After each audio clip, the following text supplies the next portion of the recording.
One bad chapter does not define a book. Own the next page with action so loud that your critics go silent. And waste no freaking day. Welcome to the Waste No Day podcast, a podcast specifically for and about the home services industry as it relates to plumbing, heating, air conditioning, and electrical. More than a podcast, Waste No Day is a credo, a determination, a mindset. It is a never-ending discipline. It is a refuse to lose pursuit. It is a wake-up call every morning to waste no day. Now here's your hosts, Brian Burton and Nate Minnick.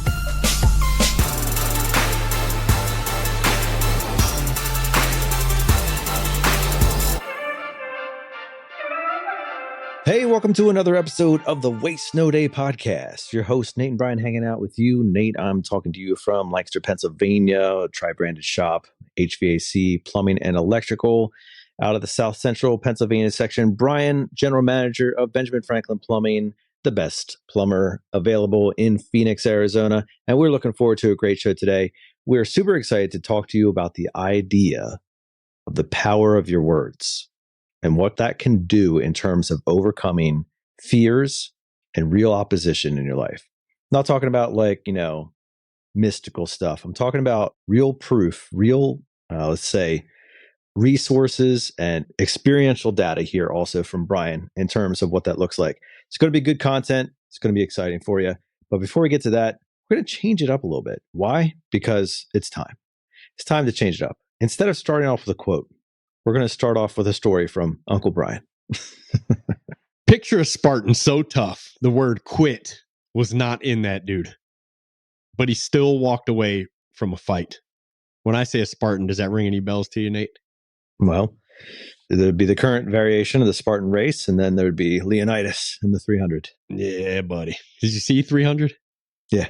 Gerard Butler? Yeah, great flick, right? Yep. One person that they do not mention in 300 was a dude named Aristodemus. Aristodemus marched to Thermopylae with King Leonidas in the famed 300, but an infection in both eyes left him half blind.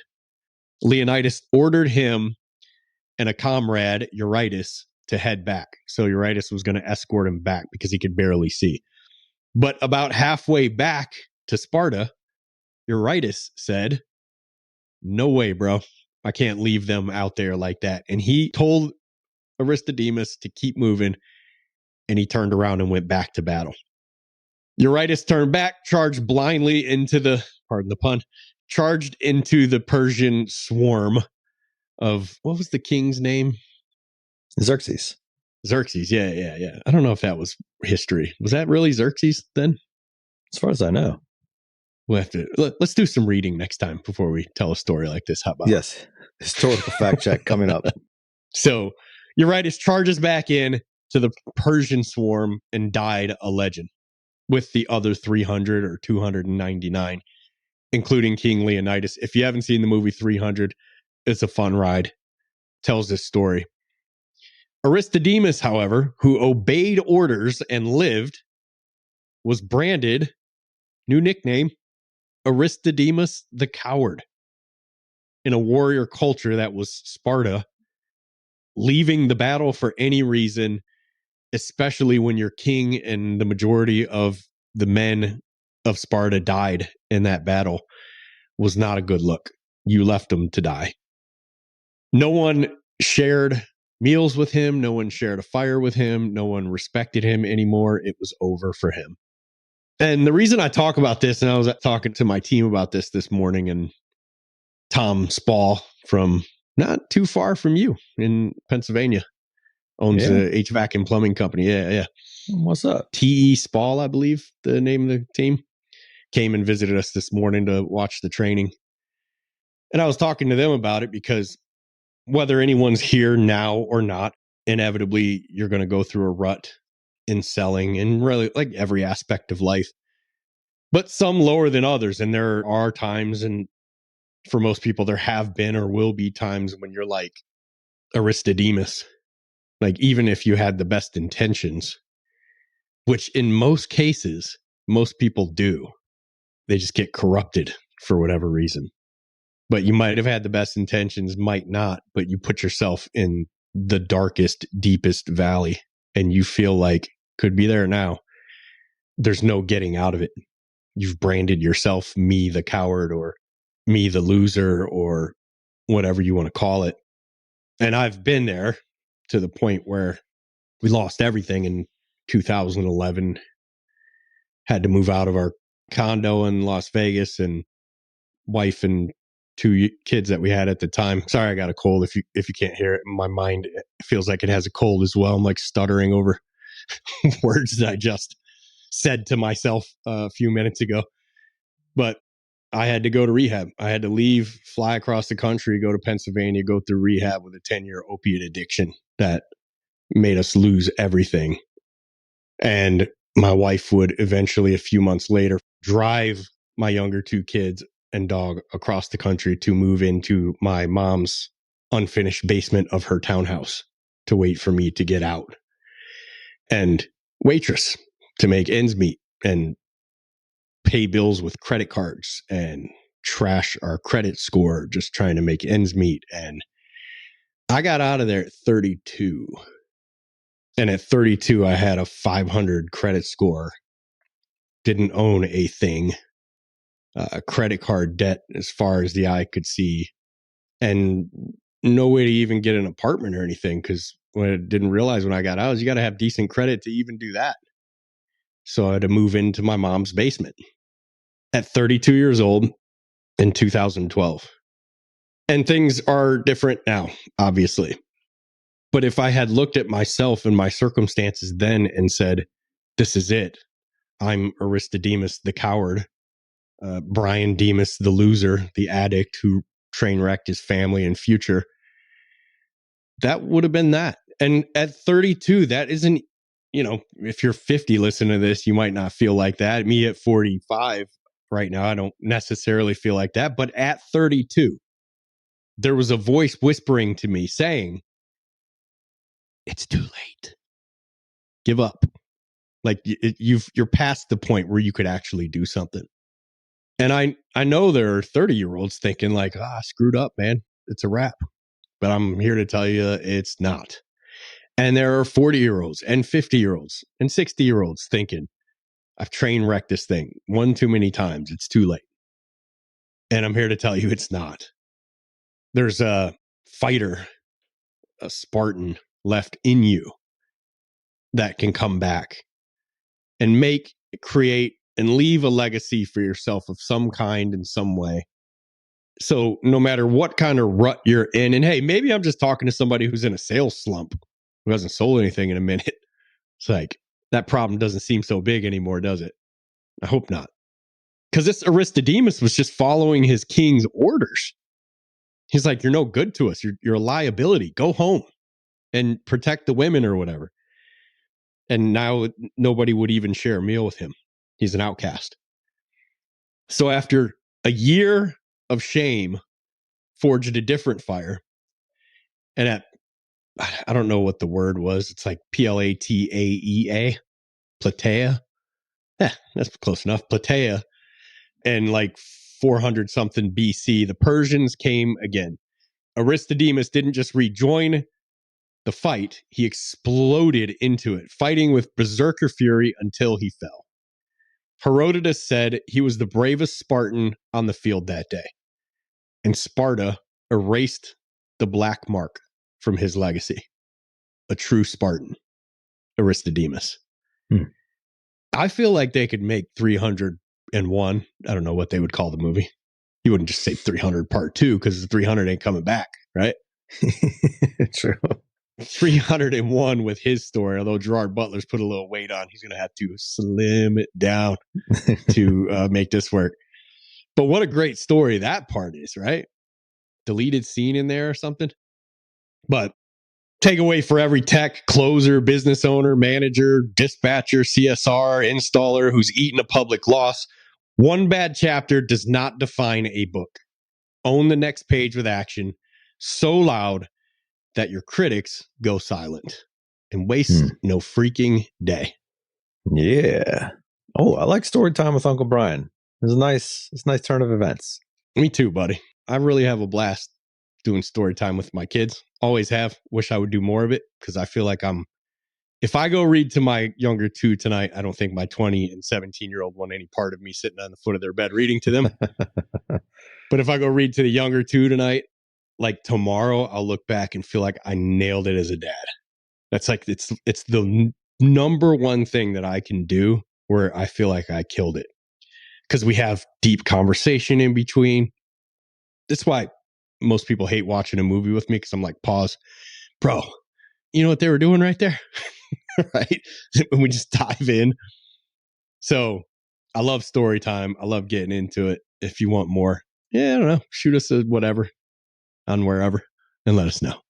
And I like the redemptive story. I'm a sucker for redemptive stories in general.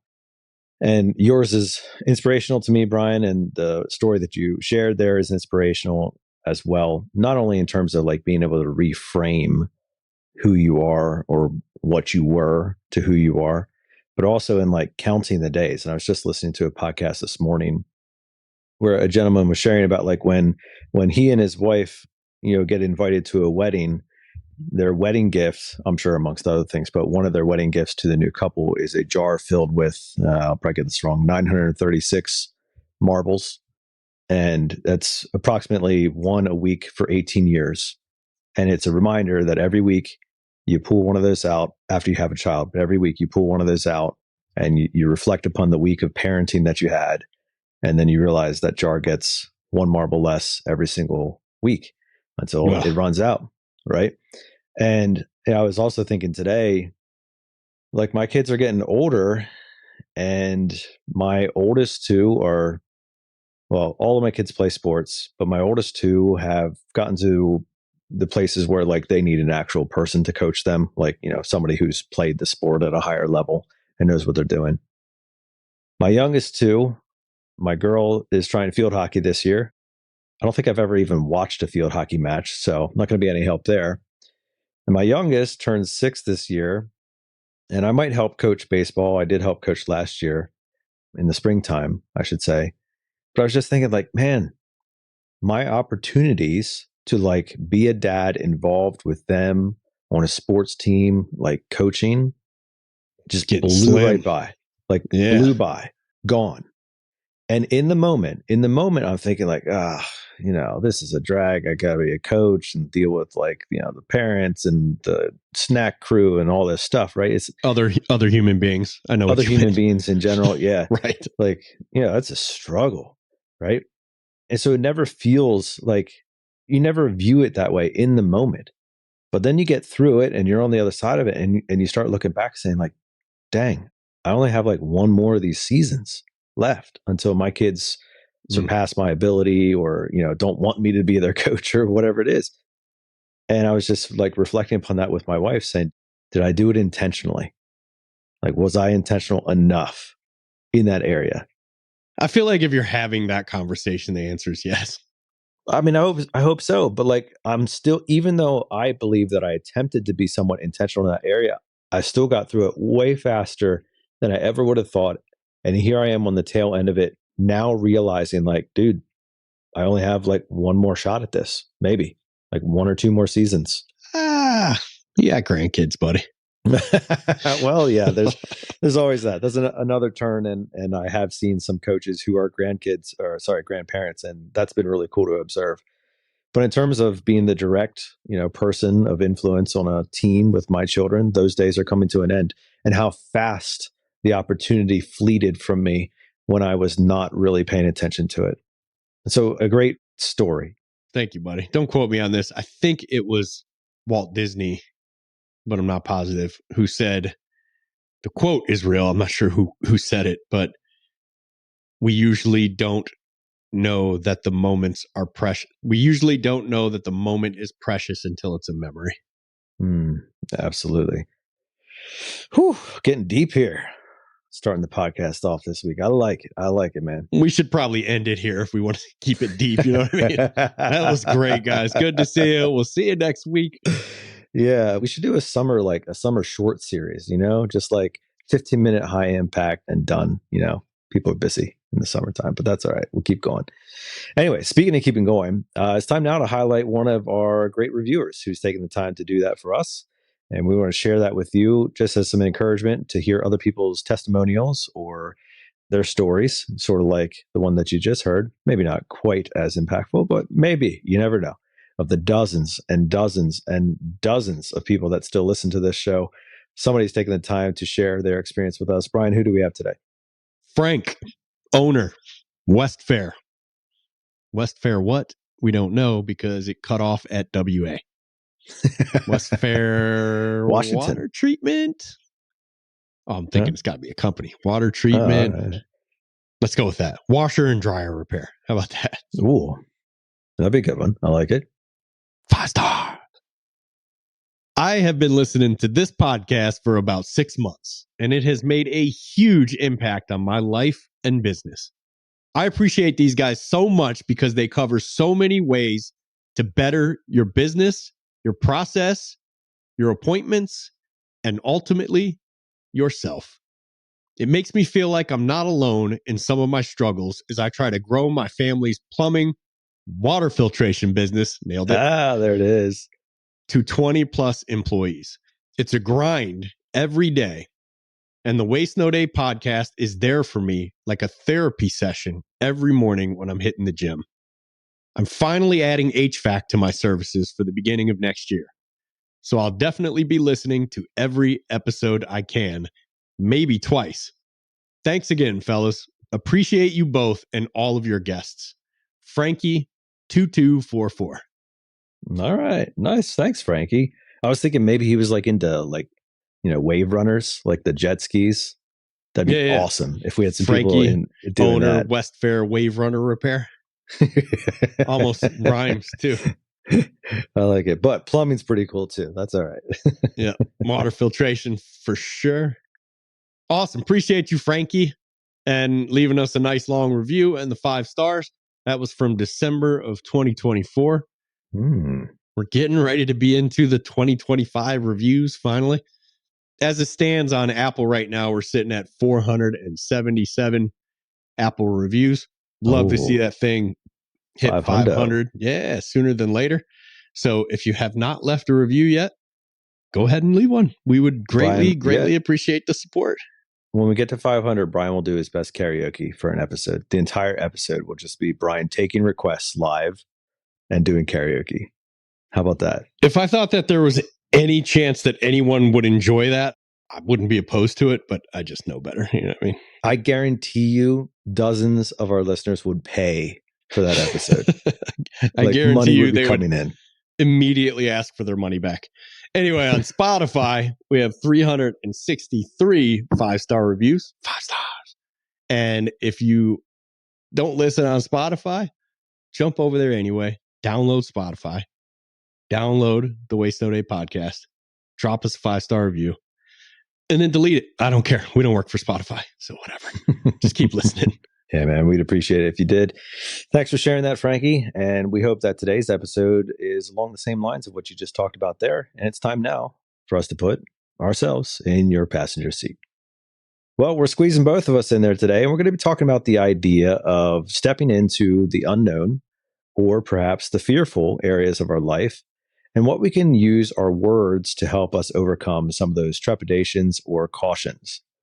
Now, as somebody who has experienced his fair share of fearful things or embarrassing things or things that I feel very uncomfortable in doing, I'm looking forward to today's episode because there's got to be some help for me to overcome some of the fears in my own life, right? Not to mention all of you out there listening who are about to walk up to a door that you really have no idea what's on the other side of it. Could be a sweet old lady who's going to make you coffee and donuts, or it could be a grumpy dude who's going to rip your head off. But the fact that you're going to open up your car door and walk up to that doorbell or door jam, knock on it, stand back, put a smile on your face, and do that day in and day out, kudos to you. This episode is to help you do it better. Yeah, you're a gangster. Get it. So what I thought we could start with were some of the most fear or anxiety producing parts of our job. And Nate, opened the intro with saying we were going to talk about the impact that words can have. And I wanted to clarify, not on the client this time, although indirectly it definitely will. But the impact we're talking about is on ourselves.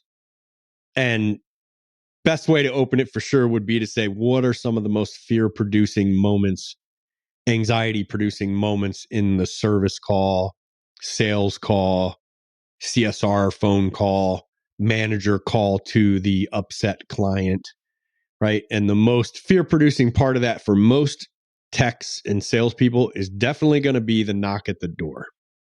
I still talk to techs all the time, and I say, be honest.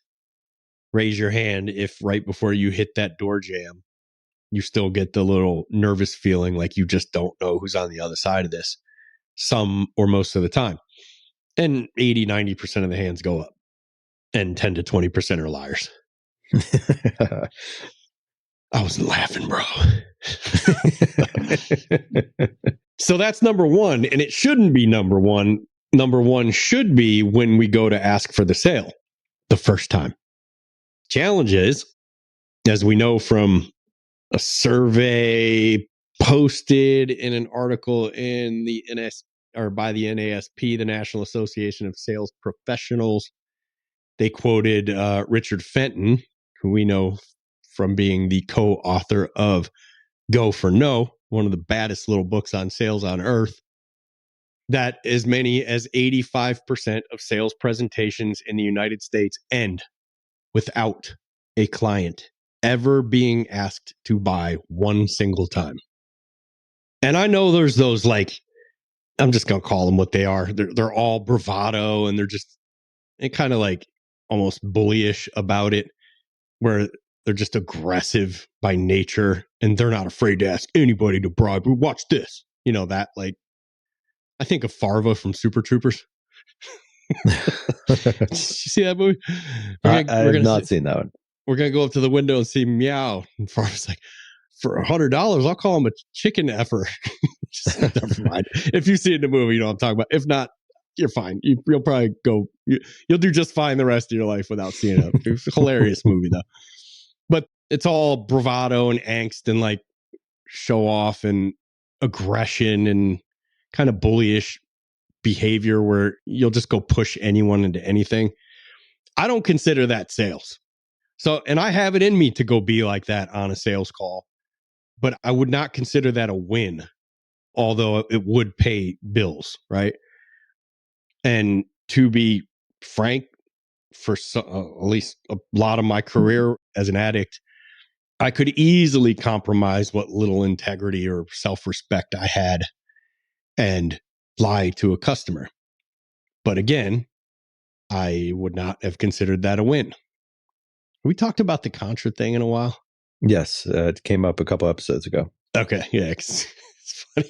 I do too much now, so I'm like, I know I talked about it recently, but was it mixing your stories? Yeah, was it sitting in the studio here? Was that somebody's company? Like, we trained at Anchor Heating and Cooling in Charleston, South Carolina, a couple weeks ago. I don't know if I told it there, but that was fun. Oh, and we were in Dallas training JR and Richardson's Ben Franklin there last week. That was a good time. Nice. Yeah. So I go and sometimes I tell one of these stories, and then it gets all pretty mixed up. And they were shooting these reels that you guys are hopefully all seeing on social media and liking and sharing and commenting on. Please, thank you.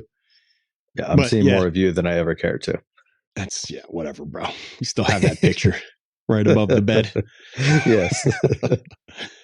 So I'm very much aware of the fact that cheating the client the slightest bit is going to leave you exposed in so many different ways. But the main one being, you'll never get good at the game and you will end up hating the game, right? Just like when you had a game that you really loved, couldn't beat, too hard. And instead of developing and getting better and beating it, you got a cheat code. And all of a sudden, 2 days later, you never played the game again. That's what happens. So the guy who's lying to the client, I have zero respect for, if we know it's happening. And the guy who's just steamrolling the client into something they're not really happy or excited about, they just feel enough pressure by someone who's intimidating that they do it. And then that guy throws a little temper tantrum when the review comes back and the contractors board gets involved and the money gets refunded. And like, it's just pathetic. You're not a salesperson. So whatever, go do you. But fortunately, those people don't listen to this show.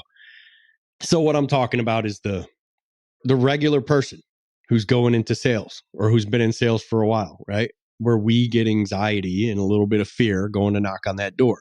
And we get anxiety and a little bit of fear asking for the business, if you ask for the business, which according to Richard Fenton in the NASP, 15% since what, dozens now, 36 people.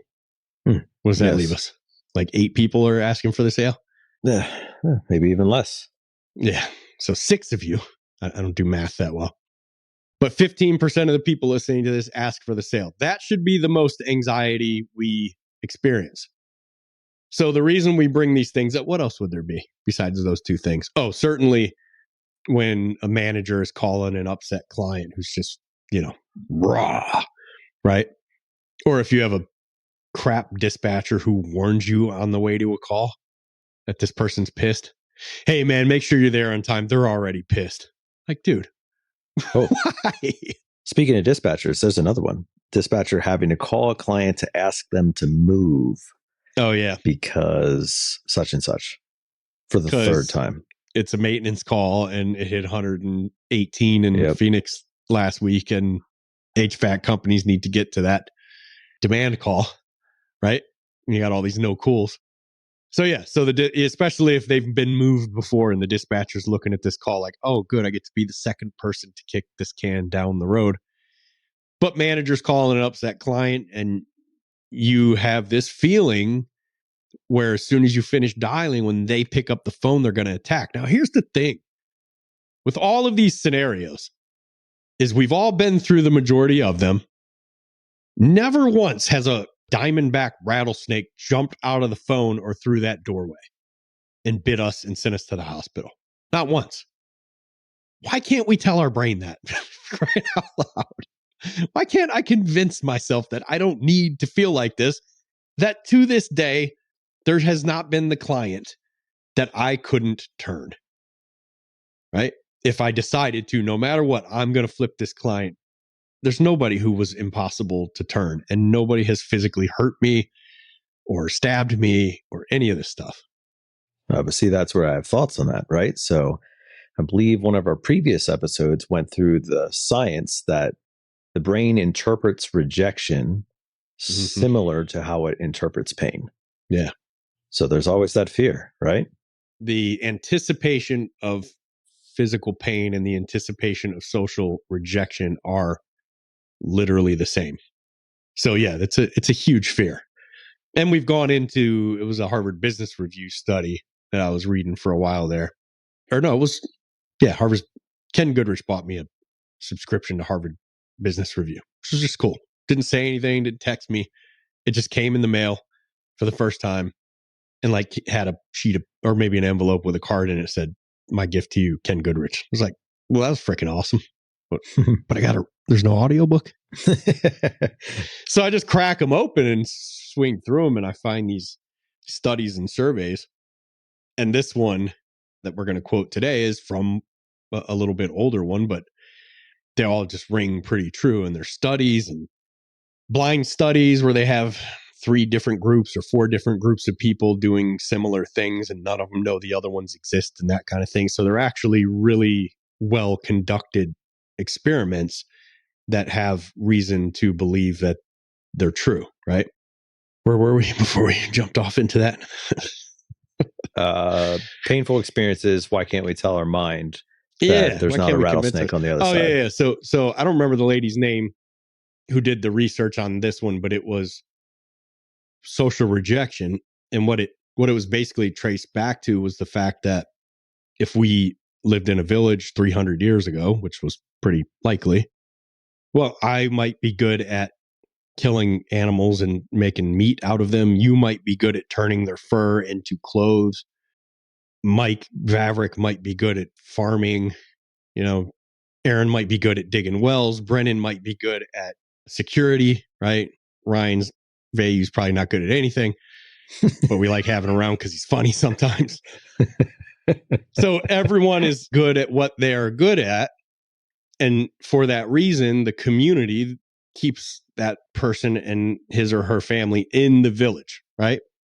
But if you said or did something that was so outrageous that the community said, well, that's enough of you. You and yours got to go. And they booted you. Well, what's going to happen to you and yours? You're going to starve to death. You're in trouble. You're in trouble. Right? There's no security, so you're probably going to be taken by marauders. There's nobody to make you laugh. You may not be able to dig wells. Yeah, Ryan's not there. The jester.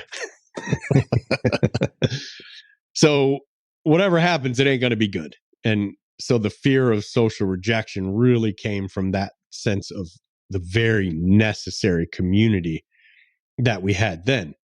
Now the challenge is now, and then there's the other piece of it, which they talked about, which is you take your 4 kids right now to Stouffer's or whatever grocery store near you. And what's the first thing you say as you guys are walking up to the line to check out? We're not getting any candy. Don't even look at the candy that they literally put at eye level to a 5-year-old all around the register. Don't even think about it. Right? If you even ask, we're not getting anything from that. So then they ask and you're like, no. And then they ask again and you're like, no, I said no. Don't you wait till we get in that car. Right? And then they get in the car and you're like, you're no dessert tonight. You're not watching TV when you get home, like straight to bed. And then the next time you have the upfront contract, right? Where if you ask even once, such and such, discipline, correction, what have you. And for all these reasons, we got the ask taken out of us. But you just have to ask yourself one quick time, is there any real danger by you asking a client to buy? Physical danger? Any danger. In rejection danger, physical danger? Probably not. Even the rejection, like what those who have asked hundreds to thousands of people to buy, and 99.99999% of times, the absolute worst that happens is they're like, they're so nice about it. I just, they're so nice, they'll lie to you. I got to talk to my grandmother because she handles my finances. Grandma's been dead for 14 years. And grandma didn't know anything about finances, right? It's just like whatever comes to their mind to get you out of the door if they don't want your product. So is there any real danger there? No, there's no real danger there. But try convincing our simple mind that when we're sitting at the kitchen table, we push those options forward. And then instead of saying anything, we just kind of bite the lip and start praying, right? Please let them pick one. Please let them pick one. Versus the actual ask, which a study that I used to read to the team Nate's on, used to put a laminated sheet on a projector down in the basement of that shop and show this study. And it said 20% of salespeople made 80% of the commission in 100 selling industries. And they tracked 1,000 salespeople for 90 days or whatever it was in the United States. And they found that 20% of the salespeople made 80% of the commission. And the biggest difference between those two parties was that the top 20% asked people to buy. And the bottom 80% never actually asked a yes or no buying question. And then they asked the people who did not buy, main reason you didn't buy, the main reason given was I didn't understand how to take delivery, quote unquote, on the product. Like I didn't understand the process of buying. So then they asked them again, if the salesperson had clearly explained how to take delivery and asked you to buy it, would you have said yes? 50% of them said yes. Now that's the other 50% didn't know it, but about 30% of them would have said yes too. Because talking about a situation and being in a situation are two vastly different things. And when a product that was made to be desirable to you is presented to you in a way where you clearly understand how you're going to get it, and then someone asks you to buy it, the answer most of the time is going to be yes. So we know, statistically speaking, that if you just ask, you're in the top 20% of income earners in your field. Period. So now we not only don't have reasons not to do it, the rejection, the fear of physical violence or whatever, not real. But we have real statistical evidence that it's a good thing. So if we know that's the case, how are we going to move forward into doing it enough times that the anxiety and fear goes away for the most part? Well, that's where a study by Allison Wood Brooks of Harvard Business School titled Get Excited, Reappraising Pre-Performance Anxiety as Excitement.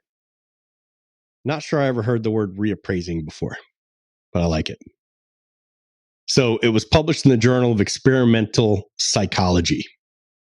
Brooks conducted a series of experiments where participants faced anxiety-inducing tasks such as karaoke, singing, public speaking, math test. And before beginning, they were randomly assigned, so 3 groups for each one, randomly assigned to say the following out loud. So 3 groups to sing karaoke. And before they did, one group in a room to say, I'm actually excited.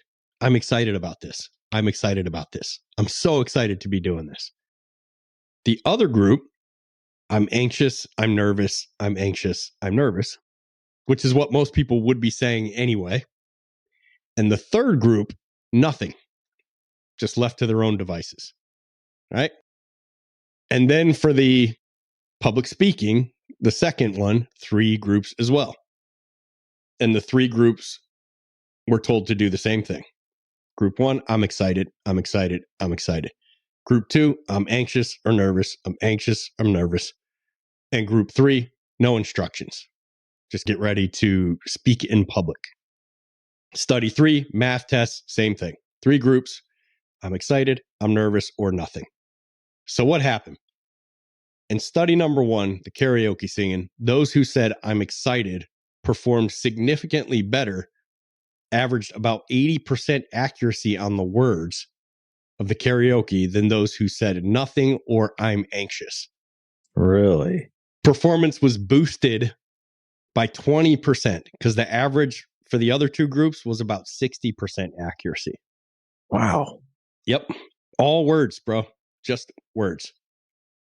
Study 2, public speaking. Participants who said, I'm excited, spoke longer and were rated by blind judges who had no idea what was going on.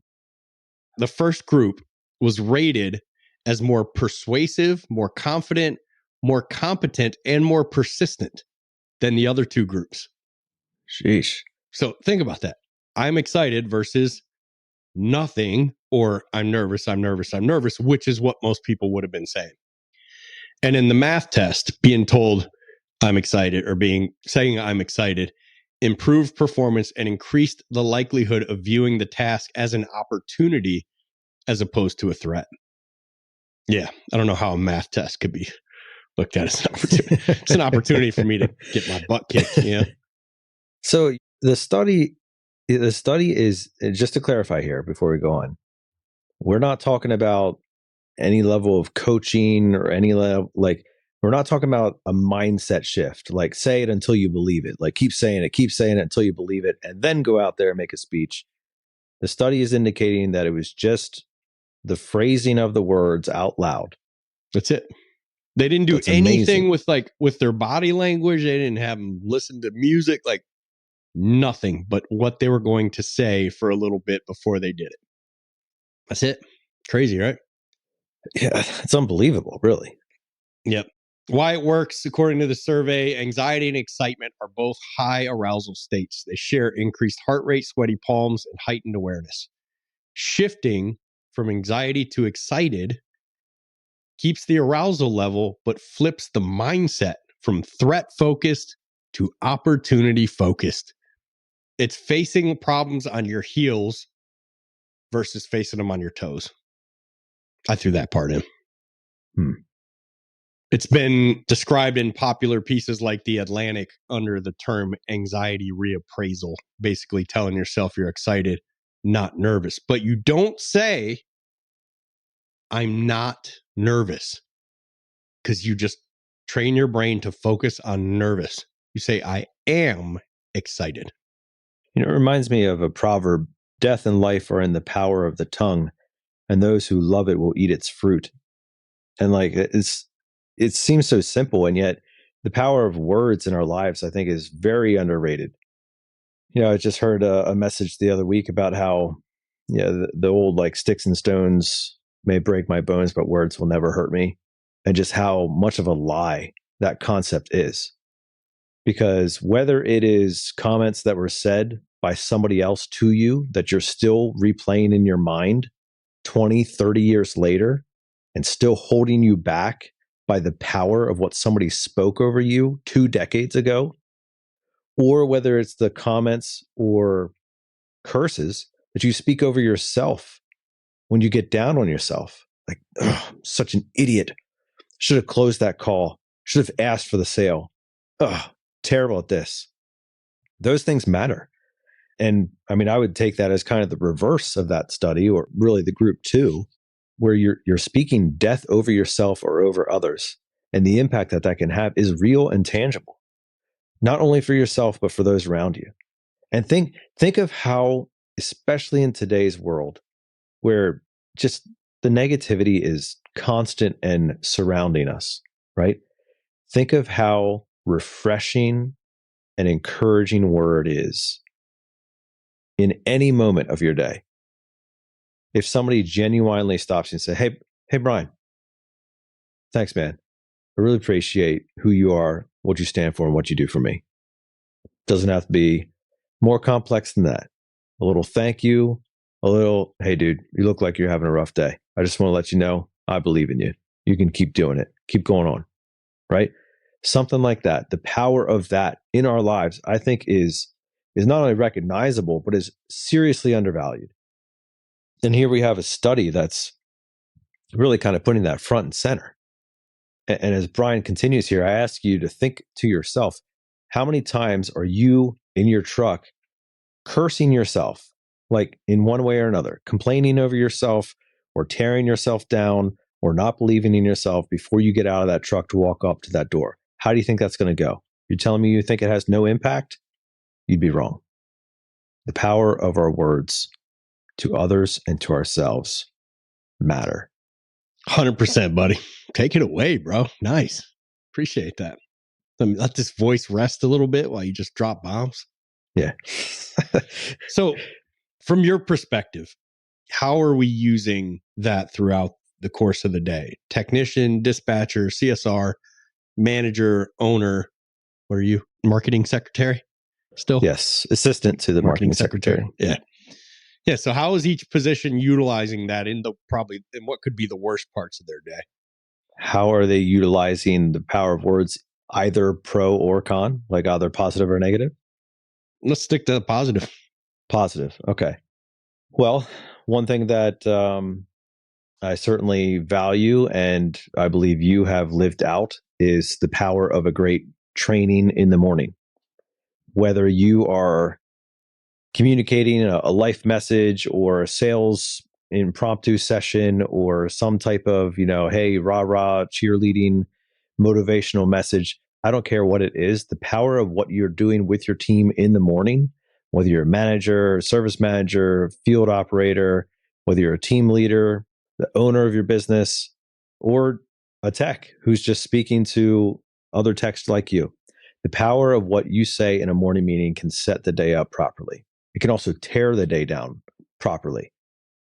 And one thing, we were just going over this with somebody else about how, sometimes we have to have serious talks with like the group of, whether it's a safety issue or whether it's like a process that we really need to tighten up on.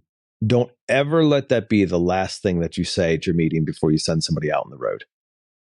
Knock that stuff off at the very top of the meeting, right? Hey guys, quick cleanup here, house cleaning.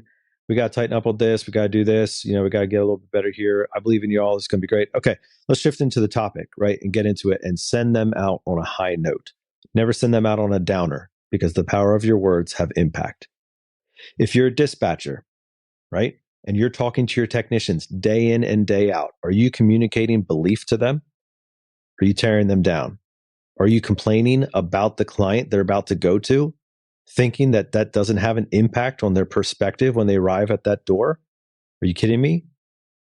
If you're talking to your technicians day in and day out about the calls they're going to, you better be pumping them up. Hey, man, this is going to be great. Mrs. Jones, I know she's due. You're due. This is going to be a match made in heaven. Go out there and serve her well and get this thing done, right? Pump them up. Drive the technicians forward.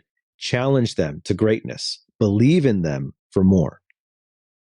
If you're a CSR taking phone calls or making phone calls, outbounding, whatever it is, the power of your empathy over the phone to a client cannot be understated.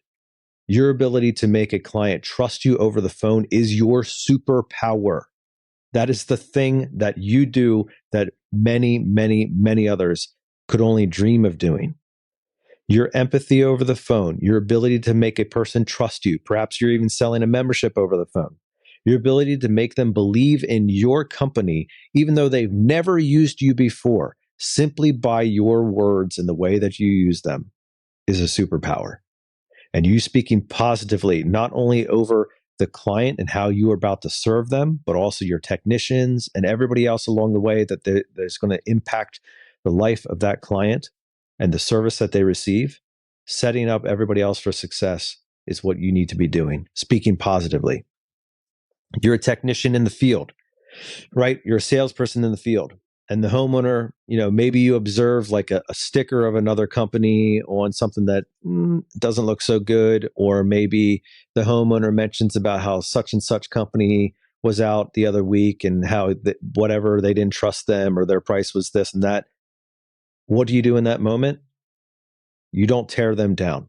You do not tear them down, because all you're doing is speaking negativity over the trades, negativity over the client experience, giving the client more fuel to distrust the very industry that you are in, right? Well, if they do it, then I don't know. It's not unbelievable that you would do it, right? The person that I'm talking to right now. And there's ways of avoiding that. I'm not saying that you have to praise them for being a bad company, but don't tear them down. Like Brian's mentioned before, hey, man, everybody has a bad day. I don't know what happened here, but let me talk to you about what we can do, right? It's about keeping that positive, not only for the homeowner, but for yourself as well. Otherwise, you turn into a complaint. You are a walking complaint.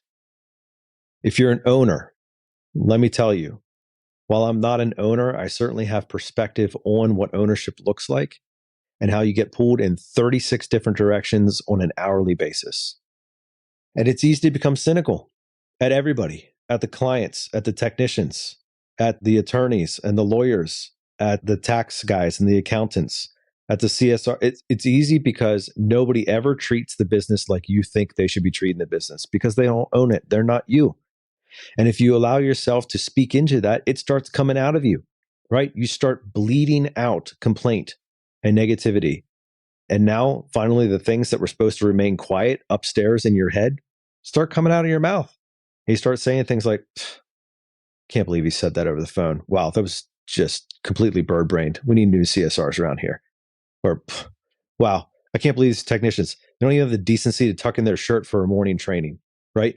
And you just walk around saying that stuff. It may be true. Those things may be true, but that's not what people want to see or hear from the owner of the business. Knock it off. Your words have power. You need to use them responsibly, right? If you're a service manager or some type of team leader in the field, you need to be pumping guys up. You know better than most what it is to work in the trenches because you've been there and done that. Maybe you are riding a desk right now, or maybe you have a hybrid position or something like that, or maybe you're out in the field doing the same thing, but you just have more responsibilities. That's all right. Good for you. Suck it up, Buttercup, and help the other guys see their way through, see what they can become, recognize their potential through the power of your words and your belief in them. Every one of us wants somebody to believe in us. And the way that that belief is communicated is often through words, through somebody saying, Brian, I know you're having a bad day right now, man, but I believe in you. I believe in what you're doing, and I believe there's so much more for you.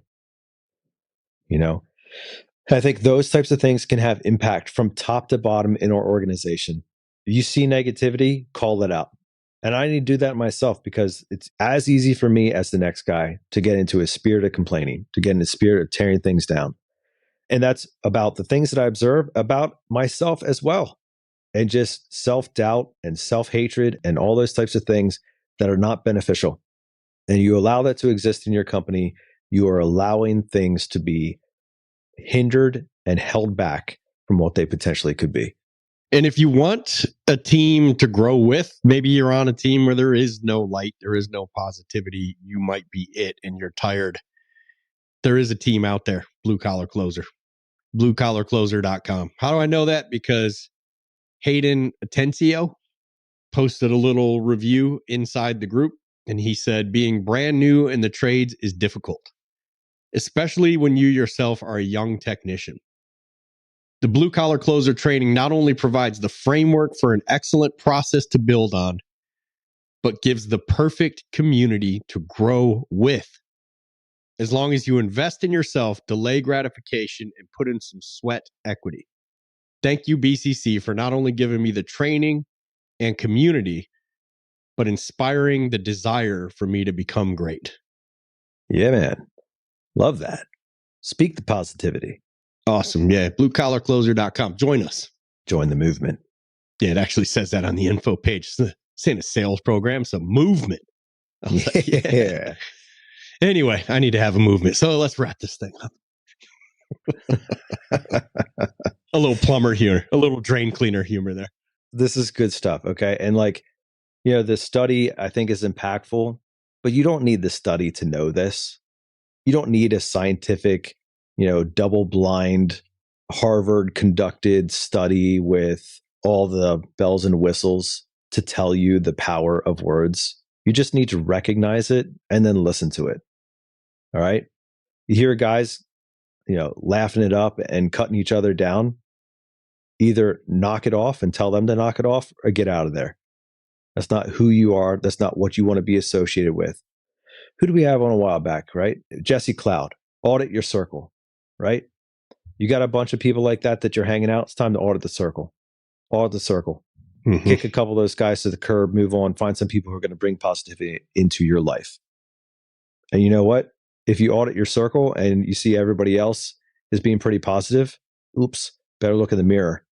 Make sure that you're not the one that they're trying to kick to the curb.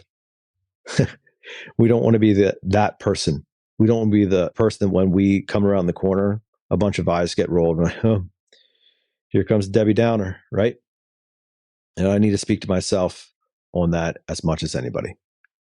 But the ability to influence ourselves and the lives of others through the words that we speak, not in just self-belief, which is great, but in what we need to be doing as humans, which is encouraging one another, what we need to be doing in the trades, which is telling each other it's going to be okay. We're making it through another day. We're doing the right thing.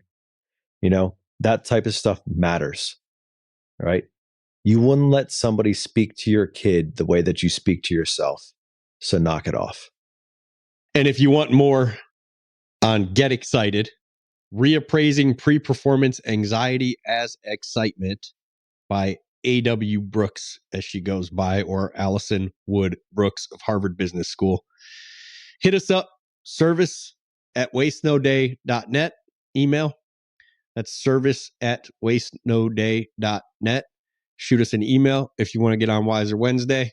Free, live, Zoom training, baddest mofos in the industry every single week. Tomorrow, as this will be weeks, maybe a month ago by the time this airs, but we have Ryan Shute, Ryan Shute of Wizard of Ads. It's going to be a freaking awesome one. Oh, he's writing that book with Chris, right? Chris Voss, yep. Writing a book about selling in the home services with none other than Mr. Negotiate Like Your Life Depends on It. Never Split the Difference. Chris Voss. It's going to be freaking awesome. Amazing. So if you want to get in on these trainings, it's completely free. I just need your email to plug into the calendar. I think we have 300 emails plugged into this calendar invite that goes off every Wednesday morning. It's a live event. Hop on with us. Every guest leaves a few minutes for Q&A at the end, and we just have a blast. Some of these things go for hours. but they're only scheduled for an hour. So, and if you can hang long, it doesn't matter to us. But if you can't make them, inside bluecollarcloser.com, the blue collar closer community that we built, we have 95 episodes or something like that of Wiser Wednesday with all these trainers and myself and Nate and some of our very good friends in the industry doing the speaking, edited or being edited and drop in there for Blue Collar Closer members to watch anytime. And they're freaking amazing training. Aside from the fact that you have an entire sales process broken down into short 5-minute videos of yours truly, me, and I don't know, just so much other, dude, live calls on Thursday evenings with me, Q&As and role plays, you name it. It's either there or it's coming. 160 something people in there right now all over the world. I think there's 4 countries in there just pushing each other all day, every day. That's why my man was talking about the community. It's like opening Facebook, but the only thing you ever see is other people in the home services pushing the crap out of each other to get better, overcome objections, posting videos of themselves role playing. It's just phenomenal in there. So shoot us an email, service@wastenoday.net if you have any questions. Home Service Freedom, I'm doing a, I think, 7-hour training session for what'll be probably a couple hundred home service techs, managers, and owners on sales process in Vegas at the Mandalay Bay. That is September. Oh, why do I suck at details so badly? It's September. It's in September. It's the 5th. I want to say the 5th. It's a Wednesday. So go to homeservicefreedom.com and Home Service Freedom Event 2025. You can see details on that. We got the next boot camp coming. That's 2 days, all day, both days, with me training and role play. Don't tell anybody that they're coming up on stage to role play if they go. Best kept secret in the industry. With me, that's going to be at the Margaritaville Resort on the beach in Fort Lauderdale, which I hear is a freaking awesome place. So I think Nate may actually join us for this one because it's on the beach. Oh. That's going to be November 2nd and 3rd, Friday, Saturday. It's a day off work. It's a day away from the family. And then we just leave Sunday to unpack, relax, rest up, and get ready to use everything we learned on Monday. So again, for anything you want on any of these things, just shoot us an email, service@wastenoday.net, and one of us will get back to you lickety split. Well, that's a wrap for this episode. Hope that you enjoyed the content today and hope that it's inspired you to speak more positively over yourself and others. You can change who you are right now. You can rewrite the story. Today is not the ending of the book. You still have another chapter to write, maybe more, and you have the opportunity to change the conclusion. And so we suggest that you take that to heart. Just like the story at the beginning of the episode, and just like the message of the episode, your words matter and they can have impact upon you, your story, and the story of countless others. We'll leave it there with our weekly challenge to continue to wake up each and every morning and waste no day.